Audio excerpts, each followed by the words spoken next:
Futura Science vous invite à découvrir toute l'actualité scientifique au cœur de la science.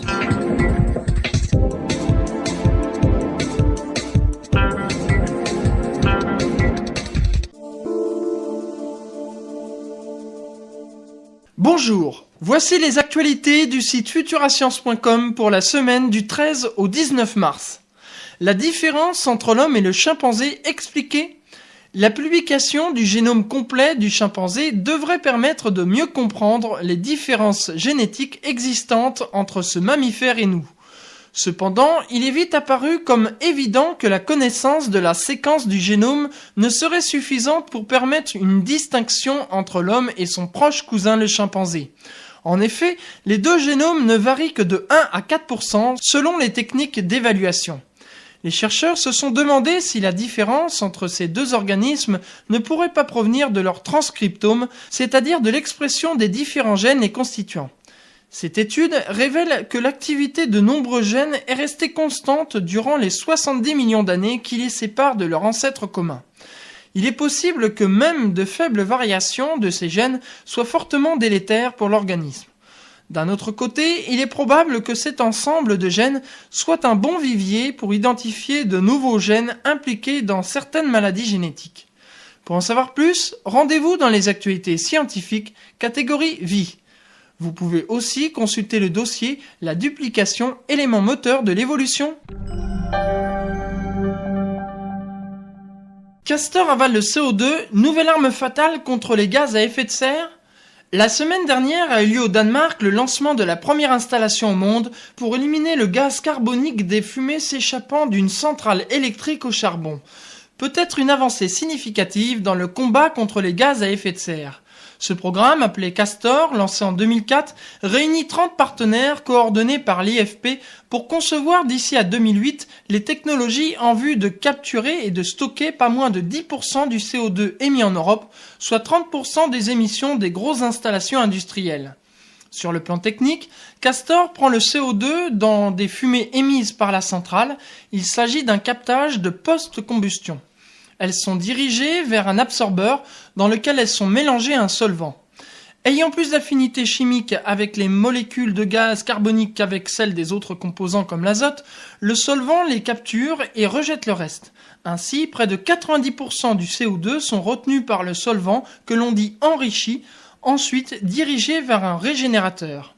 Selon l'IFP, les procédés déjà connus pour la capture au sein des fumées industrielles coûtent de 50 à 60 € par tonne de CO2.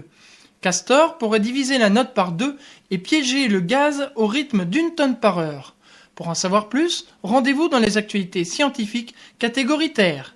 Cette actualité fait partie du dossier On en parle, dont la thématique est le réchauffement de la planète. Futura Science, au cœur de la science.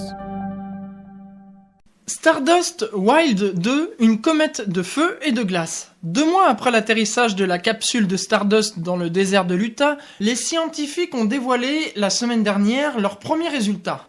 Il apparaît que les comètes ne sont pas simplement constituées de glace, de poussière et de gaz, mais qu'elles présentent différents matériaux, témoins de leur passé complexe et tumultueux. Ainsi, les chercheurs ont trouvé dans les échantillons de Wild 2 de l'olivine, un minéral composé de fer, de magnésium et d'autres éléments qui ne peut se former qu'à une température de 1100 degrés Celsius. Ceci suggère que le noyau de la comète s'est formé près d'une étoile, probablement notre Soleil, avant de rejoindre le nuage glacial de Oort. Les scientifiques vont continuer à analyser les particules cométaires pendant plusieurs mois. D'autre part, l'étude des échantillons de poussière interstellaire captés sur l'autre face de la raquette d'aérogel de Stardust devrait débuter la semaine prochaine. Pour en savoir plus, rendez-vous dans les actualités scientifiques catégorie Univers. Retrouvez les dernières images des échantillons dans notre galerie photo.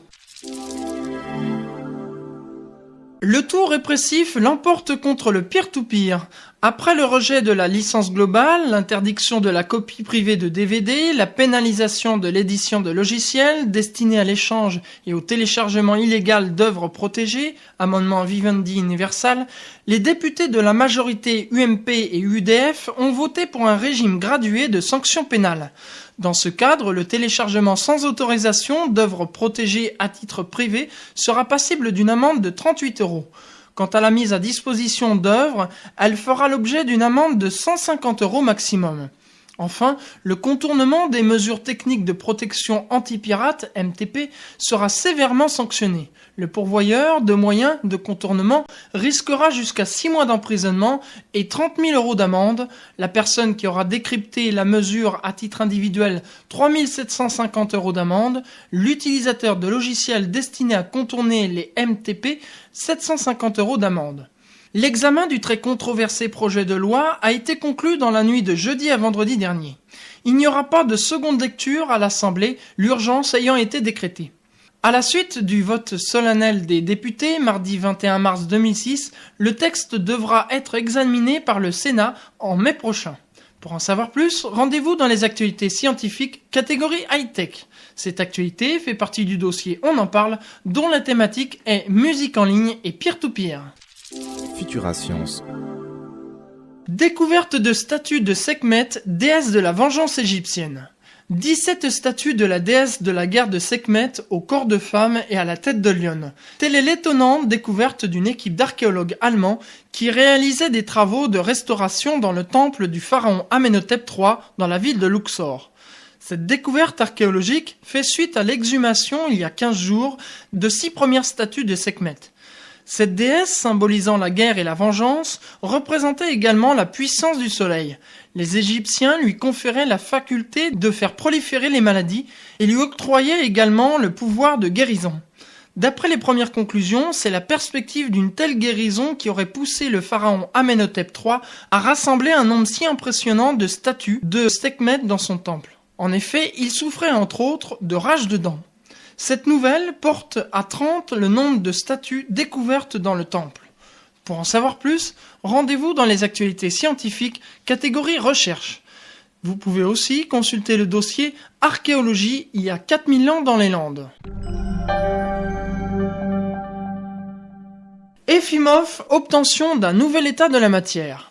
Une équipe internationale de physiciens rapporte dans l'édition courante du journal Nature avoir converti 3 atomes ordinaires en un nouvel état de la matière, donnant ainsi vie au concept défendu dès les années 70 par le scientifique russe Vitaly Efimov.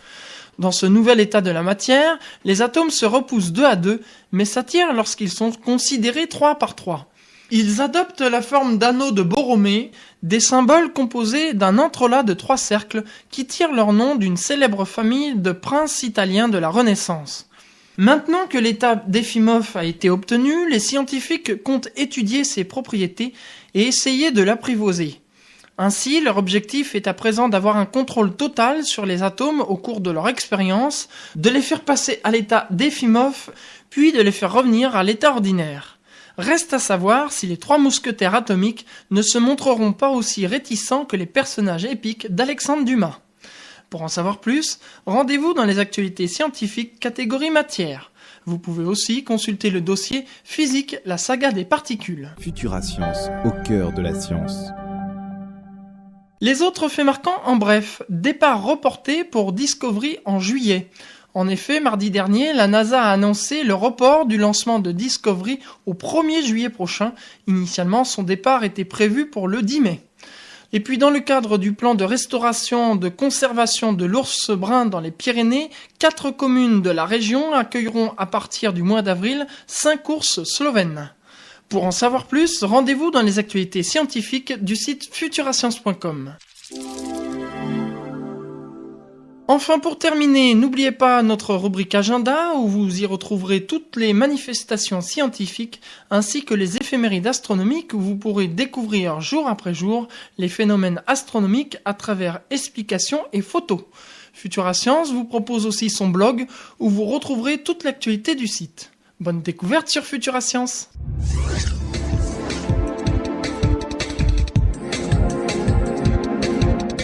C'était le podcast de Futura Science. Prolongez la découverte sur le www.futurascience.com. Futura Science, au cœur de la science.